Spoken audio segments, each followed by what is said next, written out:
এখন পাঠ করছি রবীন্দ্রনাথ ঠাকুরের লেখা পঞ্চভূত। পঞ্চভূতের এটি তৃতীয় প্রবন্ধ। এর নাম নরনারী। সমীর এক সমস্যা উত্থাপিত করিলেন। তিনি বলিলেন, ইংরেজি সাহিত্যে গদ্য অথবা পদ্য কাব্যে নায়ক এবং নায়িকা উভয়েরই মাহাত্ম্য পরিস্ফুট হইতে দেখা যায়। ডেসডিমোনার নিকট ওথেলো এবং ইয়াগো কিছুমাত্র হীনপ্রভ নহে। ক্লিওপেট্রা আপনার শ্যামল বঙ্কিম বন্ধনজালে অ্যান্টনিকে আচ্ছন্ন করিয়া ফেলিয়াছে বটে, কিন্তু তথাপি লতাপাশ বিজড়িত ভগ্ন জয়স্তম্ভের ন্যায় অ্যান্টনির উচ্চতা সর্বসমক্ষে দৃশ্যমান রহিয়াছে। লামারমুরের নায়িকা আপনার সকরুণ সরল সুকুমার সৌন্দর্যে যতই আমাদের মনোহরণ করুক না কেন, রেভেনসুরের বিষাদ ঘনঘোর নায়কের নিকট হইতে আমাদের দৃষ্টি আকর্ষণ করিয়া লইতে পারে না। কিন্তু বাংলা সাহিত্যে দেখা যায় নায়িকারই প্রাধান্য। কুন্দনন্দিনী এবং সূর্যমুখীর নিকট নগেন্দ্র ম্লান হইয়া আছে। রোহিণী এবং ভ্রমরের নিকট গোবিন্দলাল অদৃশ্য প্রায়। জ্যোতির্ময়ী কপালকুণ্ডলার পার্শ্বে নবকুমার ক্ষীণতম উপগ্রহের ন্যায়। প্রাচীন বাংলা কাব্যেও দেখো, বিদ্যাসুন্দরের মধ্যে সজীব মূর্তি যদি কাহারও থাকে, তবে সে কেবল বিদ্যার ও মালিনীর। সুন্দর চরিত্রে পদার্থের লেশ মাত্র নাই। কবিকঙ্কন চণ্ডীর সুবৃহৎ সমভূমির মধ্যে কেবল ফুল্লরা এবং খুল্লনা একটু নড়িয়া বেড়ায়, নতুবা ব্যাধটা একটা বিকৃত বৃহৎ স্থাণু মাত্র, এবং ধনপতি ও তাহার পুত্র কোনো কাজের নহে। বঙ্গ সাহিত্যে পুরুষ মহাদেবের ন্যায় নিশ্চলভাবে ধূলিসায়ান, এবং রমণী তাহার বক্ষের উপর জাগ্রত জীবন্তভাবে বিরাজমান। ইহার কারণ কি? সমীরের এই প্রশ্নের উত্তর শুনিবার জন্য স্রোতস্বিনী অত্যন্ত কৌতূহলী হইয়া উঠিলেন, এবং দীপ্তি নিতান্ত অমনোযোগের ভান করিয়া টেবিলের উপর একটা গ্রন্থ খুলিয়া তাহার প্রতি দৃষ্টি নিবদ্ধ করিয়া রাখিলেন। ক্ষিতি কহিলেন, তুমি বঙ্কিমবাবুর যে কয়েকখানি উপন্যাসের উল্লেখ করিয়াছ, সকলগুলি মানস প্রধান, কার্য প্রধান নহে। মানস জগতে স্ত্রীলোকের প্রভাব অধিক, কার্যজগতে পুরুষের প্রভুত্ব। যেখানে কেবলমাত্র হৃদয়বৃত্তির কথা, সেখানে পুরুষ স্ত্রীলোকের সহিত পারিয়া উঠিবে কেন? কার্যক্ষেত্রেই তাহার চরিত্রের যথার্থ বিকাশ হয়। দীপ্তি আর থাকিতে পারিল না। গ্রন্থ ফেলিয়া এবং ঔদাসীনের ভার পরিহার করিয়া বলিয়া উঠিল, কেন, দুর্গেশ নন্দিনীতে বিমলার চরিত্র কি কার্যেই বিকশিত হয় নাই? এমন নৈপুণ্য, এমন তৎপরতা, এমন অধ্যবসায় উক্ত উপন্যাসের কয়জন নায়ক দেখাইতে পারিয়াছে? আনন্দমঠ কার্যপ্রধান উপন্যাস। সত্যানন্দ, জীবানন্দ, ভবানন্দ প্রভৃতি সন্তান সম্প্রদায় তাহাতে কাজ করিয়াছে বটে, কিন্তু তাহা কবির বর্ণনা মাত্র। যদি কাহারও চরিত্রের মধ্যে যথার্থ কার্যকারিতা পরিস্ফুট হইয়া থাকে, তাহা শান্তির। দেবী চৌধুরানীতে কে কর্তৃত্বপদ লইয়াছে? রমণী। কিন্তু সে কি অন্তঃপুরের কর্তৃত্ব? নহে। সমীর কহিলেন, ভাই ক্ষিতি, তর্কশাস্ত্রে সরল রেখার দ্বারা সমস্ত জিনিসকে পরিপাটি রূপে শ্রেণী বিভক্ত করা যায় না। শতরঞ্চ ফলকেই ঠিক লাল কালো রঙের সমান ছক কাটিয়া ঘর আঁকিয়া দেওয়া যায়, কারণ তাহা নির্জীব কাষ্ঠভূমির রঙ্গভূমি মাত্র। কিন্তু মনুষ্য চরিত্র বড় সিধা জিনিস নহে। তুমি যুক্তি বলে ভাব প্রধান, কর্মপ্রধান প্রভৃতি তাহার যেমনই অকাট্য সীমা নির্ণয় করিয়া দেও না কেন, বিপুল সংসারের বিচিত্র কার্যক্ষেত্রে সমস্তই উলট পালট হইয়া যায়। সমাজের লৌহ কটাহের নিম্নে যদি জীবনের অগ্নি না জ্বলিত, তবে মনুষ্যের শ্রেণীবিভাগ ঠিক সমান অটলভাবে থাকিত। কিন্তু জীবন শিখা যখন প্রদীপ্ত হইয়া উঠে, তখন টগবগ করিয়া সমস্ত মানব চরিত্র ফুটিতে থাকে। তখন নব নব বিস্ময়জনক বৈচিত্র্যের আর সীমা থাকে না। সাহিত্য সেই পরিবর্তমান মানব জগতের চঞ্চল প্রতিবিম্ব। তাহাকে সমালোচনা শাস্ত্রের বিশেষণ দিয়া বাঁধিবার চেষ্টা মিথ্যা। হৃদয় বৃত্তিতে স্ত্রীলোকই শ্রেষ্ঠ এমন কেহ লিখিয়া পড়িয়া দিতে পারে না। ওথেলো তো মানস প্রধান নাটক, কিন্তু তাহাতে নায়কের হৃদয়াবেগের প্রবলতা কি প্রচণ্ড! কিং লিয়ারে হৃদয়ের ঝটিকা কি ভয়ঙ্কর! বোম সহসা অধীর হইয়া বলিয়া উঠিলেন, আহা, তোমরা বৃথা তর্ক করিতেছ। যদি গভীরভাবে চিন্তা করিয়া দেখো, তবে দেখিবে কার্যই স্ত্রীলোকের। কার্যক্ষেত্র ব্যতীত স্ত্রীলোকের অন্যত্র স্থান নাই। যথার্থ পুরুষ যোগী, উদাসীন, নির্জনবাসী। ক্যালডিয়ার মরুক্ষেত্রের মধ্যে পড়িয়া পড়িয়া মেষপাল পুরুষ যখন একাকী ঊর্ধ্ব নেত্রে নিশীথ গগনের গ্রহ তারকার গতিবিধি নির্ণয় করিত, তখন সে কি সুখ পাইত! কোন নারী এমন অকাজে কালক্ষেপ করিতে পারে? যে জ্ঞান কোনো কার্যে লাগিবে না, কোন নারী তাহার জন্য জীবন ব্যয় করে? যে ধ্যান কেবলমাত্র সংসার নির্মুক্ত আত্মার বিশুদ্ধ আনন্দজনক, কোন রমণীর কাছে তাহার মূল্য আছে? খ্যাতির কথা মতো পুরুষ যদি যথার্থ কার্যশীল হইত, তবে মনুষ্য সমাজের এমন উন্নতি হইত না। তবে একটি নূতন তত্ত্ব, একটি নূতন ভাব বাহির হইত না। নির্জনের মধ্যে, অবসরের মধ্যে জ্ঞানের প্রকাশ, ভাবের আবির্ভাব। যথার্থ পুরুষ সর্বদাই সেই নির্লিপ্ত নির্জনতার মধ্যে থাকে। কার্যবীর নেপোলিয়নও কখনোই আপনার কার্যের মধ্যে সংলিপ্ত হইয়া থাকিতেন না। তিনি যখন যেখানেই থাকুন, একটা মহানির্জনে আপন ভাবাকাশের দ্বারা বেষ্টিত হইয়া থাকিতেন। তিনি সর্বদাই আপনার একটা মস্ত আইডিয়ার দ্বারা পরিরক্ষিত হইয়া তুমুল কার্যক্ষেত্রের মাঝখানেও বিজন বাস যাপন করিতেন। ভীষ্ম তো কুরুক্ষেত্র যুদ্ধের একজন নায়ক, কিন্তু সেই ভীষণ জনসংঘাতের মধ্যেও তাহার মতো একক প্রাণী আর কে ছিল? তিনি কি কাজ করিতেছিলেন না ধ্যান করিতেছিলেন? স্ত্রীলোকই যথার্থ কাজ করে। তাহার কাজের মাঝখানে কোনো ব্যবধান নাই।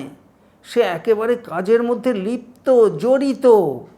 সেই যথার্থ লোকালয়ে বাস করে, সংসার রক্ষা করে। স্ত্রীলোকই যথার্থ সম্পূর্ণরূপে সঙ্গদান করিতে পারে। তাহার যেন অব্যবহিত স্পর্শ পাওয়া যায়। সে স্বতন্ত্র হইয়া থাকে না।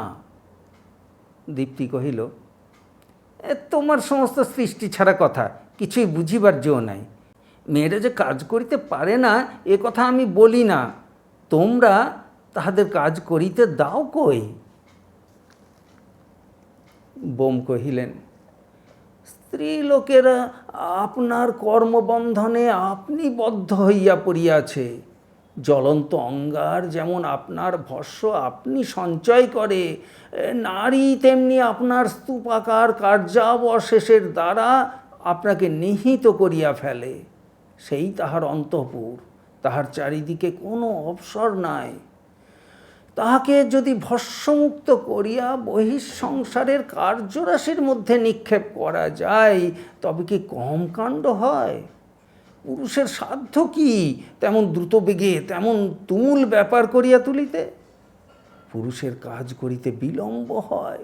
সে এবং তাহার কার্যের মাঝখানে একটা দীর্ঘ পথ থাকে। সে পথ বিস্তর চিন্তার দ্বারা আকীর্ণ। রমণী যদি একবার বহির্বিপ্লবে যোগ দেয়, নিমেষের মধ্যে সমস্ত ধু ধু করিয়া উঠে। এই প্রলয়কারিণী কার্যশক্তিকে সংসার বাঁধিয়া রাখিয়াছে। এই অগ্নিতে কেবল শয়নগৃহের সন্ধ্যাদীপ জ্বলিতেছে। শীতার্ত প্রাণীর শীত নিবারণ ও ক্ষুধার্ত প্রাণীর অন্ন প্রস্তুত হইতেছে। যদি আমাদের সাহিত্যে এই সুন্দরী বহ্নি শিখাগুলির তেজ দীপ্যমান হইয়া থাকে, তবে তাহা লইয়া এত তর্ক কিসের জন্য? আমি কহিলাম, আমাদের সাহিত্যে স্ত্রীলোক যে প্রাধান্য লাভ করিয়াছে, তাহার প্রধান কারণ আমাদের দেশের স্ত্রীলোক আমাদের দেশের পুরুষের অপেক্ষা অনেক শ্রেষ্ঠ। স্রোতস্বিনীর মুখ ঈষৎ রক্তিম এবং সহাস্য হইয়া উঠিল। দীপ্তি কহিল, এ আবার তোমার বাড়াবাড়ি। বুঝিলাম দীপ্তির ইচ্ছা আমাকে প্রতিবাদ করিয়া স্বজাতির গুণগান বেশি করিয়া শুনিয়া লইবে। আমি তাহাকে সে কথা বলিলাম এবং কহিলাম, স্ত্রীজাতির স্তুতিবাক্য শুনিতে অত্যন্ত ভালোবাসে। দীপ্তি সবেগে মাথা নাড়িয়া কহিল, কখনোই না। স্রোতস্বিনী মৃদুভাবে কহিল, সে কথা সত্য। অপ্রিয় বাক্য আমাদের কাছে অত্যন্ত অধিক অপ্রিয়, এবং প্রিয় বাক্য আমাদের কাছে বড় বেশি মধুর। স্রোতস্বিনী রমণী হইলেও সত্য কথা স্বীকার করিতে কুণ্ঠিত হয় না। আমি কহিলাম, তাহার একটু কারণ আছে। গ্রন্থকারদের মধ্যে কবি এবং গুণীদের মধ্যে গায়কগণ বিশেষ রূপে স্তুতি মিষ্টান্ন প্রিয়। আসল কথা, মনোহরণ করা যাহাদের কাজ, প্রশংসাই তাহাদের কৃতকার্যতা পরিমাপের একমাত্র উপায়। অন্য সমস্ত কার্যফলের নানারূপ প্রত্যক্ষ প্রমাণ আছে। স্তুতিবাদ লাভ ছাড়া মনোরঞ্জনের আর কোনো প্রমাণ নাই।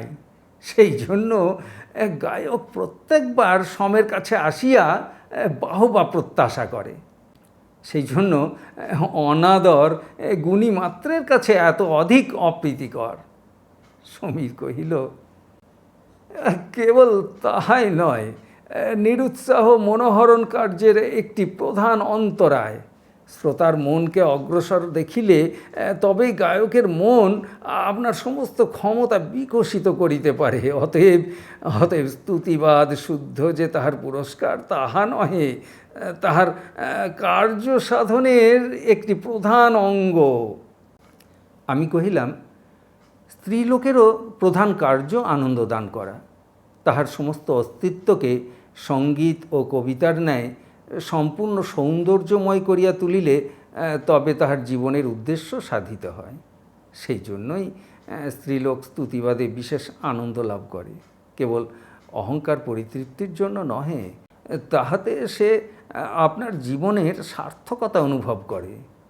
ত্রুটি অসম্পূর্ণতা দেখাইলে একেবারে তাহাদের মর্মের মূলে গিয়ে আঘাত করে। এই জন্য লোকনিন্দা স্ত্রীলোকের নিকট বড় ভয়ানক।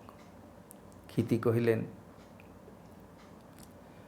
তুমি যাহা বলিলে দিব্য কবিত্ব করিয়া বলিলে, শুনিতে বেশ লাগিল।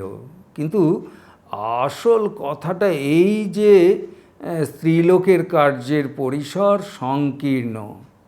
বৃহৎ দেশে ও বৃহৎ কালে তাহার স্থান নাই।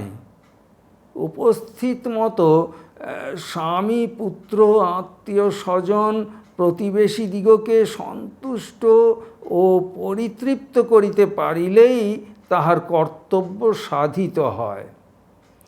যাহার জীবনের দূর ক্ষেত্র, দূর দেশ ও দূরকালে বিস্তীর্ণ, যাহার কর্মের ফলাফল সকল সময় আশু প্রত্যক্ষ গোচর নহে, নিকটের লোকের ও বর্তমানকালের নিন্দাস্তুতির উপর তাহার তেমন একান্ত নির্ভর নহে।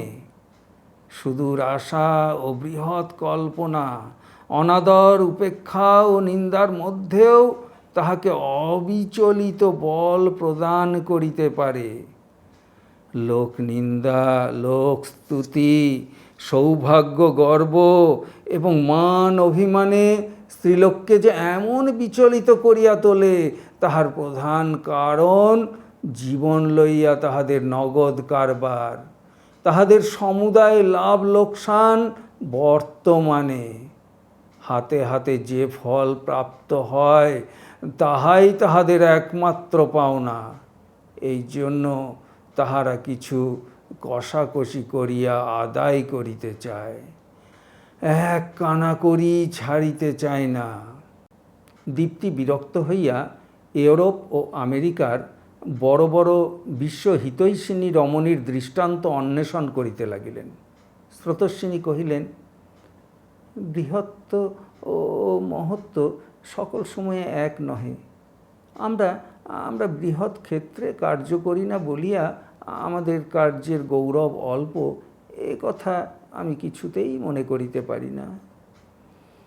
পেশি, স্নায়ু, অস্থিচর্ম বৃহৎ স্থান অধিকার করে, মর্মস্থানটুকু অতি ক্ষুদ্র এবং নিভৃত। আমরা সমস্ত মানব সমাজের সেই মর্মকেন্দ্রে বিরাজ করি। পুরুষ দেবতাগণ বৃষ, মহিষ প্রভৃতি বলবান পশুবাহন আশ্রয় করিয়া ভ্রমণ করেন। স্ত্রী দেবীগণ হৃদয় শতদল বাসিনী। তাহারা একটি বিকশিত ধ্রুব সৌন্দর্যের মাঝখানে পরিপূর্ণ মহিমায় সমাসীন। পৃথিবীতে যদি পুনর্জন্ম লাভ করি, তবে আমি যেন পুনর্বার নারী হইয়া জন্মগ্রহণ করি, যেন ভিখারি না হইয়া অন্নপূর্ণা হই। একবার ভাবিয়া দেখো, সমস্ত মানব সংসারের মধ্যে প্রতি দিবসের রোগ, শোক, ক্ষুধা, শ্রান্তি কত বৃহৎ। প্রতি মুহূর্তে কর্মচক্রোৎক্ষিপ্ত ধূলিরাশি কত স্তূপাকার হইয়া উঠিতেছে। প্রতি গৃহের রক্ষাকার্য কত অসীম প্রীতিসাধ্য। যদি কোনো প্রসন্নমূর্তি, প্রফুল্লমুখী, ধৈর্যময়ী লোকবৎসলা দেবী প্রতি দিবসের শিয়রে বাস করিয়া তাহার তপ্ত ললাটে স্নিগ্ধ স্পর্শ দান করেন, আপনার কার্যকুশল সুন্দর হস্তের দ্বারা প্রত্যেক মুহূর্ত হইতে তাহার মলিনতা অপনয়ন করেন এবং প্রত্যেক গৃহ মধ্যে প্রবেশ করিয়া অশ্রান্ত স্নেহে তাহার কল্যাণ ও শান্তি বিধান করিতে থাকেন, তবে তাহার কার্যস্থল সংকীর্ণ বলিয়া তাহার মহিমা কে অস্বীকার করিতে পারে? যদি সেই লক্ষ্মীমূর্তির আদর্শখানি হৃদয়ের মধ্যে উজ্জ্বল করিয়া রাখি, তবে নারী জন্মের প্রতি আর অনাদর জন্মিতে পারে না। ইহার পর আমরা সকলেই কিছুক্ষণ চুপ করিয়া রহিলাম। এই অকস্মাৎ নিস্তব্ধতায় স্রোতস্বিনী অত্যন্ত লজ্জিত হইয়া উঠিয়া আমাকে বলিলেন, তুমি আমাদের দেশের স্ত্রীলোকের কথা কি বলিতেছিলে? মাঝে হইতে অন্য তর্ক আসিয়া সে কথা চাপা পড়িয়া গেল। আমি কহিলাম, আমি বলিতেছিলাম আমাদের দেশের স্ত্রীলোকেরা আমাদের পুরুষের চেয়ে অনেক শ্রেষ্ঠ। ক্ষিতি কহিলেন, তাহার প্রমাণ? আমি কহিলাম, প্রমাণ হাতে হাতে, প্রমাণ ঘরে ঘরে, প্রমাণ অন্তরের মধ্যে। পশ্চিমে ভ্রমণ করিবার সময় কোনো কোনো নদী দেখা যায়, যাহার অধিকাংশে তপ্ত শুষ্ক বালুকা ধু ধু করিতেছে। কেবল এক পার্শ্ব দিয়া স্ফটিক স্বচ্ছ সলিলা স্নিগ্ধ নদীটি অতি নম্রমধুর স্রোতে প্রবাহিত হইয়া যাইতেছে। সেই দৃশ্য দেখিলে আমাদের সমাজ মনে পড়ে। আমরা অকর্মণ্য, নিষ্ফল, নিশ্চল বালুকারাশি স্তূপাকার হইয়া পড়িয়া আছি। প্রত্যেক সমীর শ্বাসে হু হু করিয়া উড়িয়া যাইতেছি এবং যে কোনো কীর্তিস্তম্ভ নির্মাণ করিবার চেষ্টা করিতেছি, তাহাই 2 দিনে ধসিয়া ধসিয়া পড়িয়া যাইতেছে। আর আমাদের বাম পার্শ্বে আমাদের রমণীগণ নিম্ন পথ দিয়া বিনম্র সেবিকার মতো আপনাকে সংকুচিত করিয়া স্বচ্ছ সুধাস্রোতে প্রবাহিত হইয়া চলিতেছে। তাহাদের এক মুহূর্ত বিরাম নাই। তাহাদের গতি, তাহাদের প্রীতি, তাহাদের সমস্ত জীবন এক ধ্রুব লক্ষ্য ধরিয়া অগ্রসর হইতেছে। আমরা লক্ষ্যহীন, ঐক্যহীন, সহস্র পদতলে দলিত হইয়াও মিলিত হইতে অক্ষম। যেদিকে জলস্রোত, যেদিকে আমাদের নারীগণ, কেবল সেই দিকে সমস্ত শোভা এবং ছায়া এবং সফলতা, এবং যেদিকে আমরা, সেদিকে কেবল মরু চাকচিক্য, বিপুল শূন্যতা এবং দগ্ধ দাস্যবৃত্তি। সমীর, তুমি কি বলো? সমীর স্রোতস্বিনী ও দীপ্তির প্রতি কটাক্ষপাত করিয়া হাসিয়া কহিলেন, অধ্যকার সভায় নিজেদের অসারতা স্বীকার করিবার দুইটি মূর্তিমতী বাধা বর্তমান। আমি তাহাদের নাম করিতে চাহি না। বিশ্ব সংসারের মধ্যে বাঙালি পুরুষের আদর কেবল আপন অন্তঃপুরের মধ্যে। সেখানে সেখানে তিনি কেবলমাত্র প্রভু নহেন, তিনি দেবতা। আমরা যে দেবতা নহি, তৃণ মৃত্তিকার পুত্তলিকা মাত্র, সে কথা আমাদের উপাসকদের নিকট প্রকাশ করিবার প্রয়োজন কি ভাই? ওই যে আমাদের মুগ্ধ বিশ্বস্ত ভক্তটি আপন হৃদয়কুঞ্জের সমুদয় বিকশিত সুন্দর পুষ্পগুলি সোনার থালে সাজাইয়া আমাদের চরণতলে আনিয়া উপস্থিত করিয়াছে। ও কোথায় ফিরাইয়া দিব?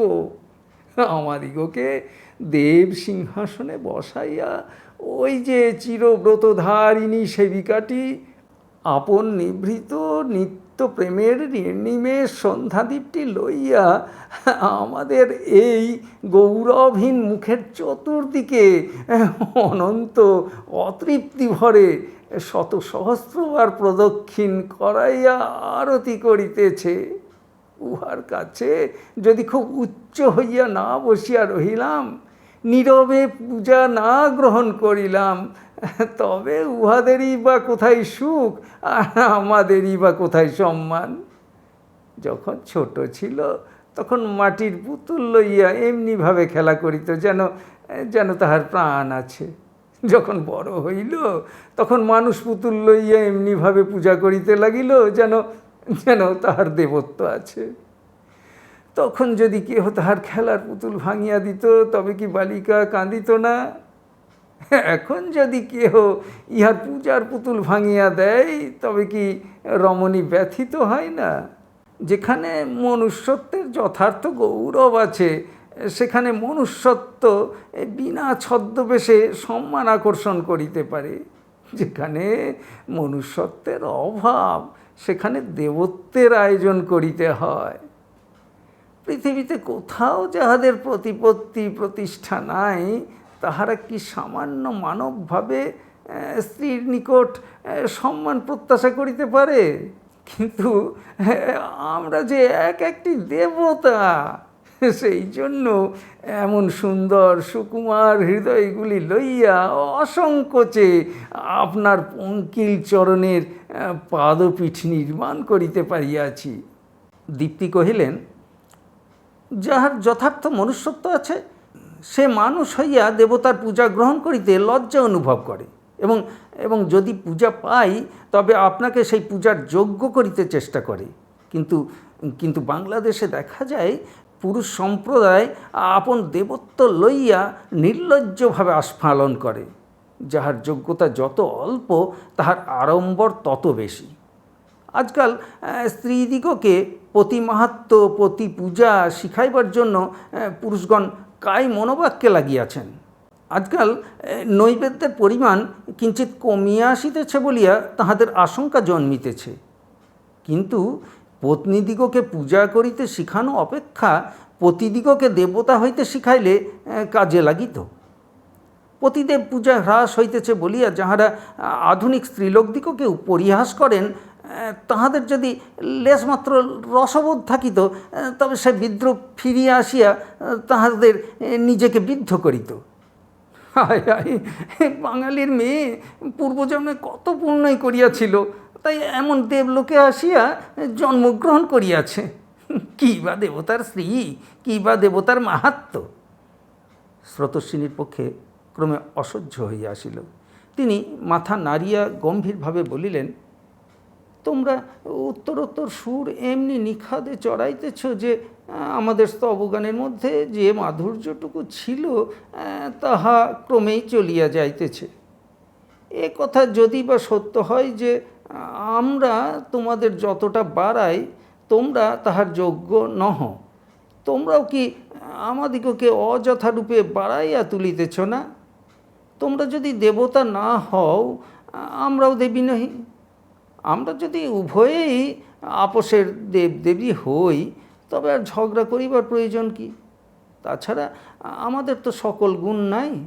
হৃদয় মাহাত্ম্যে যদি আমরা শ্রেষ্ঠ হই, মনোমাহাত্ম্যে তো তোমরা বড়। আমি কহিলাম, মধুর কণ্ঠস্বরে এই স্নিগ্ধ কথাগুলি বলিয়া তুমি বড় ভালো করিলে, নতুবা দীপ্তির বাক্যবান বর্ষণের পর সত্য কথা বলা দুঃসাধ্য হইয়া উঠিত। দেবী, তোমরা কেবল কবিতার মধ্যে দেবী, মন্দিরের মধ্যে আমরা দেবতা। দেবতার ভোগ যাহা কিছু সে আমাদের, আর তোমাদের জন্য কেবল মনুসংহিতা হইতে 2খানি কিংবা 2.5খানি মাত্র মন্ত্র আছে। তোমরা আমাদের এমনি দেবতা যে তোমরা যে সুখ স্বাস্থ্য সম্পদের অধিকারী, এ কথা মুখে উচ্চারণ করিলে হাস্যাস্পদ হইতে হয়। সমগ্র পৃথিবী আমাদের, অবশিষ্ট ভাগ তোমাদের। আহারের বেলা আমরা, উচ্ছিষ্টের বেলা তোমরা। প্রকৃতির শোভা, মুক্ত বায়ু, স্বাস্থ্যকর ভ্রমণ আমাদের, এবং দুর্লভ মানব জন্ম ধারণ করিয়া কেবল গৃহের কোণ, রোগের শয্যা এবং বাতায়নের প্রান্ত তোমাদের। আমরা দেবতা হইয়া সমস্ত পদসেবা পাই, এবং তোমরা দেবী হইয়া সমস্ত পদপীড়ন সহ্য করো।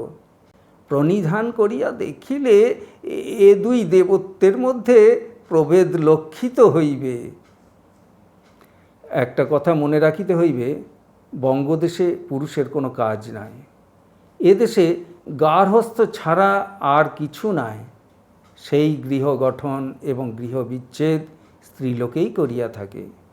আমাদের দেশে ভালো মন্দ সমস্ত শক্তি স্ত্রীলোকের হাতে। আমাদের রমণীরা সেই শক্তি চিরকাল চালনা করিয়া আসিয়াছে। একটি ক্ষুদ্র ছিপছিপে তক্তকে স্টিম নৌকা যেমন বৃহৎ বোঝাই ভরা গাধাবোটটাকে স্রোতের অনুকূলে ও প্রতিকূলে টানিয়া লইয়া চলে, তেমনি আমাদের দেশীয় গৃহিণী লৌকিকতা, আত্মীয় কুটুম্বিতা পরিপূর্ণ বৃহৎ সংসার এবং স্বামী নামক একটি চলৎশক্তি রহিত অনাবশ্যক বোঝা পশ্চাতে টানিয়া লইয়া আসিয়াছে। অন্য দেশে পুরুষেরা সন্ধি বিগ্রহ, রাজ্য চালনা প্রভৃতি বড় বড় পুরুষোচিত কার্যে বহুকাল ব্যপ্ত থাকিয়া নারীদের হইতে স্বতন্ত্র একটি প্রকৃতি গঠন করিয়া তোলে। আমাদের দেশে পুরুষেরা গৃহপালিত, মাতৃলালিত, পত্নী চালিত। কোনো বৃহৎ ভাব, বৃহৎ কার্য, বৃহৎ ক্ষেত্রের মধ্যে তাহাদের জীবনের বিকাশ নাই। অথচ অধীনতার পীড়ন, দাসত্বের হীনতা, দুর্বলতার লাঞ্ছনা তাহাদিগকে নত শিরে সহ্য করিতে হইয়াছে। তাহাদিগকে পুরুষের কোনো কর্তব্য করিতে হয় নাই, এবং কাপুরুষের সমস্ত অপমান বহিতে হইয়াছে। সৌভাগ্যক্রমে স্ত্রীলোককে কখনো বাহিরে গিয়া কর্তব্য খুঁজিতে হয় না। তরুশাখায় ফল পুষ্পের মতো কর্তব্য তাহার হাতে আপনি আসিয়া উপস্থিত হয়। সে যখনই ভালোবাসিতে আরম্ভ করে, তখনই তাহার কর্তব্য আরম্ভ হয়। তখনই তাহার চিন্তা, বিবেচনা, যুক্তি, কার্য, তাহার সমস্ত চিত্তবৃত্তি সজাগ হইয়া উঠে। তাহার সমস্ত চরিত্র উদ্ভিন্ন হইয়া উঠিতে থাকে। বাহিরের কোনো রাষ্ট্র বিপ্লব তাহার কার্যের ব্যাঘাত করে না, তাহার গৌরবের হ্রাস করে না। জাতীয় অধীনতার ক্ষেত্রেও তাহার তেজ রক্ষিত হয়। স্রোতস্বিনীর দিকে ফিরিয়া কহিলাম, আজ আমরা একটি নূতন শিক্ষা এবং বিদেশি ইতিহাস হইতে পুরুষকারের নূতন আদর্শ প্রাপ্ত হইয়া বাহিরের কর্মক্ষেত্রের দিকে ধাবিত হইতে চেষ্টা করিতেছি। কিন্তু ভিজা কাষ্ঠ জ্বলে না, মরিচা ধরা চাকা চলে না।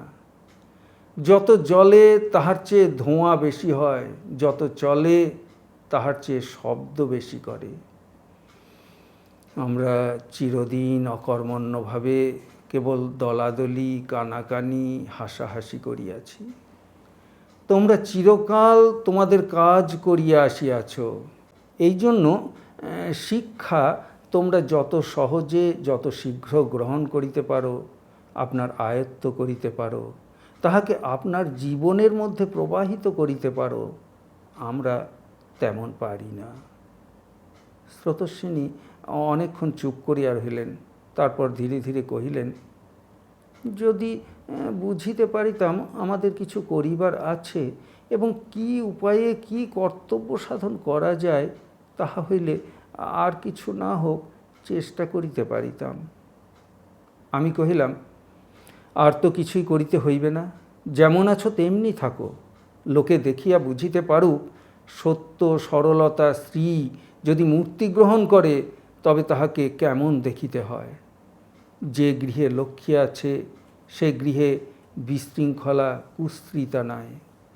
আজকাল আমরা যে সমস্ত অনুষ্ঠান করিতেছি তাহার মধ্যে লক্ষ্মীর হস্ত নাই, এই জন্য তাহার মধ্যে বড় বিশৃঙ্খলা, বড় বাড়াবাড়ি। তোমরা শিক্ষিতা নারীরা তোমাদের হৃদয়ের সৌন্দর্য লইয়া যদি এই সমাজের মধ্যে এই অসংযত কার্যস্তূপের মধ্যে আসিয়া দাঁড়াও, তবেই ইহার মধ্যে লক্ষ্মী স্থাপনা হয়।